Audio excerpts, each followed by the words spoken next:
as you mentioned, he was directly inspired by Brenton Tarrant, who in his place said he was inspired by Breivik.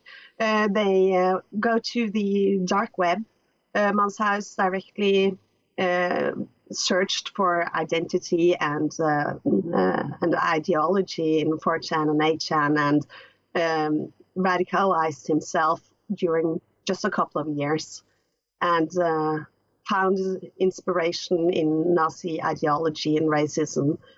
And he explains in court that he felt chosen by Tarrant this terror attack happened just 12 days after he read Tarrant's so-called manifesto.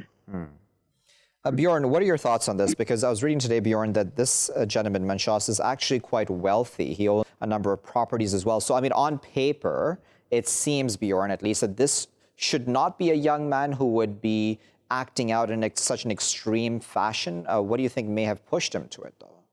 I think there are different root causes for extremism, and poverty is not necessarily always, in all cases, one of them. Well, we see that poverty leads to the recruitment of people to militias, etc., places where that is something that people are economically reliant on.